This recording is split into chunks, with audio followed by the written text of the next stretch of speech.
ومن يضللهم فلا هادي له ونشهد أن لا إله إلا الله وحده لا شريك له ونشهد أن محمدا عبده ورسوله أما بعد أعوذ بالله من الشيطان الرجيم بفضل بسم الله الرحمن الرحيم ربنا تقبل دعاء எங்கள் இறைவா எங்கள் பிரார்த்தனைகளை நீ ஏற்றுக்கொள்வாயாக.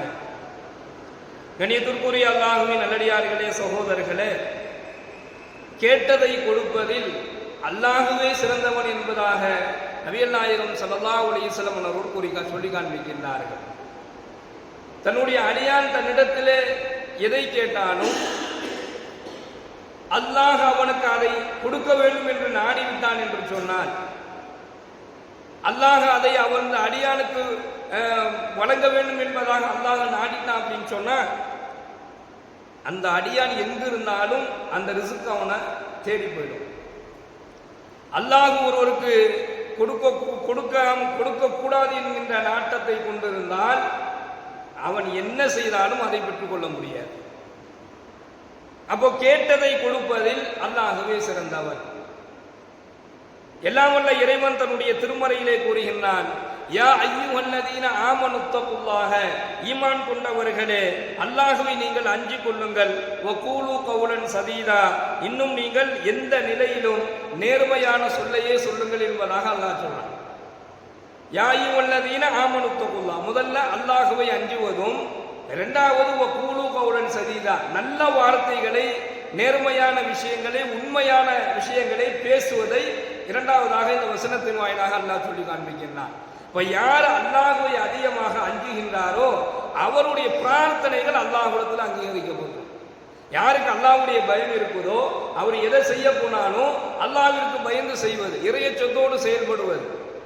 எந்த காரியத்தை அவர் செய்ய போனாலும் அவருக்கு உள்ள இருக்கக்கூடிய அந்த இறையச்சம், அல்லாஹ்விற்கு பயந்து அல்லாஹ்விற்கு கட்டுப்பட்டு தன்னுடைய செயல்களை தனக்கு அல்லாஹ்விற்காக வேண்டி அமைத்துக் கொள்ளக்கூடியவர்.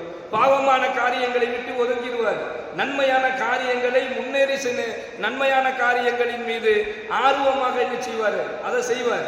அல்லாஹ் மீது பயம் கொண்ட நிலையில வாழ்வது, குடும்பத்துல, பொருளாதாரத்துல, தன்னுடைய தொழில, வியாபாரங்கள்ல, கொடுக்கல் வாங்கல்ல, எல்லா இடத்திலும் அல்லாஹ்வை பயப்படுற. யாருக்காவது துரோகம் செய்தால் அல்லாஹ் தண்டிச்சிடுவான், யாரையாவது ஏமாத்தினா அல்லாஹ் தண்டிச்சிடுவான். பொருளாதாரத்துல மோசடி இல்லாமல் வாழ்வது, இதெல்லாம் அல்லாஹ்விற்கு பயந்து இறையச்சத்தோடு ஒரு அடியார் வாழ்றார் அப்படின்னு சொன்னா அல்லாஹ் யா அய்யுஹல்லதீன ஆமனுத்தகுல்லாஹ், ஈமான் கொண்டவர்களே நீங்கள் அல்லாஹ்வை பயப்படுங்கள் என்பதாக அல்லாஹ் சொன்னானே, அந்த குணம் உள்ளவருடைய துஆவை அல்லாஹ் விரைவாக ஏற்றுக்கொள்கிறான். இரண்டாவது வகூலு கௌலன் சதீதா, பேச்சு இருக்கு, சொல்லு இருக்கு, அது நேர்மையானதாக இருக்கணும். பெருமானார் ஸல்லல்லாஹு அலைஹி வஸல்லம் அவர்கள் சொல்லி காண்பிக்கின்றார்கள், நீங்கள் பேசக்கூடிய ஒவ்வொரு தவறான வார்த்தைகளுமே உங்களுக்கு கிடைக்கக்கூடிய ரிஸ்க்குகளை தடுக்கிறது என்பதாக சொல்றார். நீங்கள் பேசக்கூடிய ஒவ்வொரு தவறான பேச்சுக்கள், அதுல பொய் இருக்கும், அதுல புறம் இருக்கும், அதுல கெட்ட வார்த்தைகள் இருக்கும், அருவருப்பான செய்திகள் இருக்கும், அருவருப்பான வார்த்தைகள் இருக்கும், அடுத்தவர்களை புண்படுத்தக்கூடிய, அடுத்தவர்களை குத்தி காட்டக்கூடிய, அடுத்தவனை கோபப்படுத்தக்கூடிய அந்த விபரீதமான அந்த வார்த்தைகள் இருக்கலாம். இந்த மாதிரி எதை நீங்க பேசினாலும் அதன் மூலமாக உங்களுக்கு வரக்கூடிய ரிஸ்க்குகளை நீங்கள் தடுக்கிறீங்க. எப்போ ஒரு அடியான், ஒரு மனிதன் கெட்ட வார்த்தையை பேசுறானோ அவனுக்காக வேண்டி அவனுடன் இருக்கக்கூடிய மலக்குகள் கூட தூரமாக சென்று விடுகின்றார்கள். அருவருப்பான வார்த்தைகள் பேசுவதை அல்லாஹ் விரும்பல. வகூலு கௌலன் சதீதா, நீங்கள் நல்லதை பேசுங்க, உண்மையை பேசுங்க, நேர்மையான சொல்லையே சொல்லுங்கள். எந்த நிலையிலேயுமே நேர்மையான சொல்லை தான் நீங்கள் சொல்ல வேண்டும் என்பதாக இந்த வசனத்தின் வாயிலாக அல்லாஹ் சொல்லி காண்பிக்கிறான். அப்படி ஒருத்தர் சொன்னாருன்னா அல்லாஹ்வுடைய உதவியை அவரால் பெற முடியும், அவருடைய பிரார்த்தனையை அல்லாஹ் ஏற்றுக்கொள்வான். நான் கேட்கிறேன், என் துவாவை அல்லாஹ் ஏத்துக்கலையேங்கக்கூடிய புலம்பல் பல பேர்கிட்ட இருக்குது. நம்ம கேட்கிறேன் எனக்கு கிடைக்கலையே என்பதாக.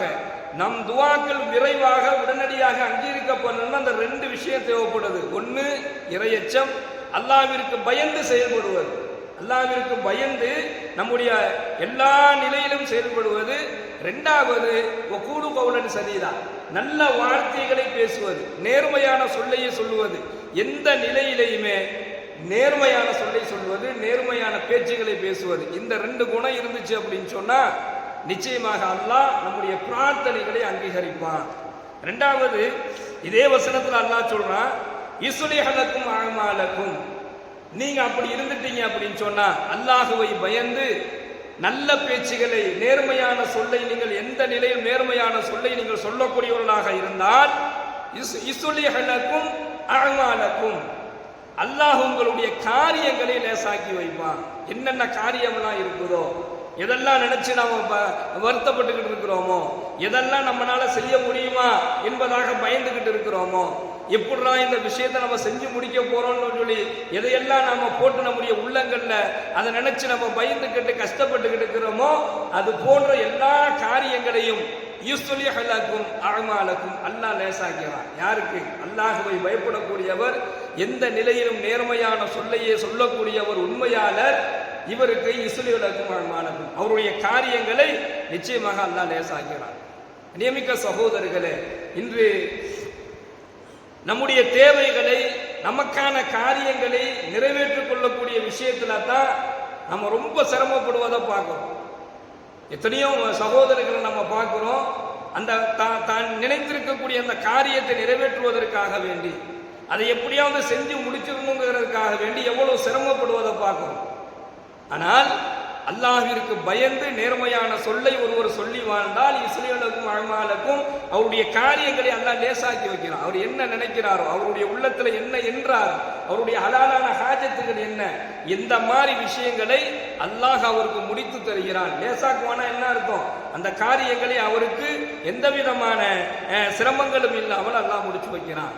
அடுத்து இதே வசனத்தில் அல்லாஹ் சொல்றான், வ யக்ஃபிரு லக்கும் துனூபக்கும், அல்லாஹ் உங்களுடைய பாவங்களை மன்னிப்பான் என்பதாக அல்லாஹ் சொல்றான். தௌபாவும் என்ன செஞ்சிருது? கிடைச்சிருது. இறையச்சத்தையோடும் நேர்மையான சொல்லை சொல்லக்கூடியவருக்கு அவருடைய காரியங்களை அல்லாஹ் லேசாக்குறான். யக்ஃபிரு லக்கும் துனூபக்கும், அல்லாஹ் தன்னுடைய மன்னிப்பை வழங்குகின்றான். அல்லாஹ்வுடைய மன்னிப்பு மிகவும் உயர்வானது சகோதரர்களே. நாளை மறுமை நாளையில அல்லாஹ் மன்னிப்பு வழங்க மாட்டானா என்பதாக இயங்கிக் கொண்டிருப்பார்கள். அல்லாஹ்வுடைய மன்னிப்பு இருக்குது, அது மிகவும் உயர்வானது. அப்ப அல்லாஹ் சொல்றான், நீங்கள் அல்லாஹ்விற்கு பயந்து வாழ்ந்தால் வயக்ஃபிரு லக்கும் துனூபக்கும், அல்லாஹ் உங்களுடைய பாவங்களை மன்னிப்பான். வமை யுத்தில்லாஹ வ ரசூலஹு, அல்லாஹ்விற்கும் அவருடைய தூதருக்கும் எவர் ஒருவர் அடிபணிந்து வாழ்கின்றாரோ, கீழ்ப்படிந்து வாழ்கின்றாரோ, ஃபக்கத் ஃபாஸ ஃபௌஸன் அலீமா, அவரே மகத்தான வெற்றி அடைந்தவர் என்பதாக இந்த வசனத்தினுடைய முடிவில் அல்லாஹ் பேசுகின்றான். கண்ணியமிக்க அல்லாஹ்வின் நல்லடியார்களே, சகோதரர்களே, காரியங்கள் லேசாக்கப்படுது, பாவங்கள் மன்னிக்கப்படுது.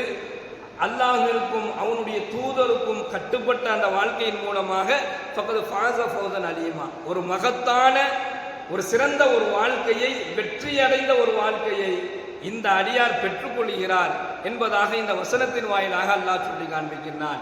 எல்லாம் வல்ல இறைவன் நம்முடைய உள்ளத்தில் அவனுடைய இறையச்சத்தையும், நம்முடைய வார்த்தைகளில், நம்முடைய பேச்சுகளில், நம்முடைய சொல்லில் உண்மையையும் நேர்மையையும் எல்லா நிலையிலும் அல்லாஹ் நம்முடைய பேச்சிலும் நம்முடைய வார்த்தைகளிலும் அல்லாஹ் நேர்மையான சொல்லையே, உண்மையான பேசையே பேசக்கூடிய அந்த நற்பாக்கியத்தை அல்லாஹ் நமக்கு வழங்குவானாக. இந்த சிறந்த நற்குணங்களை கொண்டு நாம் கேட்கக்கூடிய நம்முடைய துஆக்களை, நம்முடைய பிரார்த்தனைகளை அல்லாஹ் அங்கீகரித்துக் கொள்வானாக. நம்முடைய பாவங்களை அல்லாஹ் மன்னித்து அருள் புரிவானாக. வாயித தஅவானா அல்ஹம்துலில்லாஹி ரப்பில் ஆலமீன். அஸ்ஸலாமு அலைக்கும் வரஹ்மத்துல்லாஹி வபரகாத்துஹு. சுப்ஹானல்லாஹி வபிஹம்திஹி, சுப்ஹானக அல்லாஹும்ம வபிஹம்திக, ونشهد الله إله إلا أنت ونستغفرك ونتوب إليك. سبحان ربك رب العزة عما يصفون وسلام على المرسلين والحمد لله رب العالمين. صلى الله على محمد صلى الله عليه وسلم. صلى الله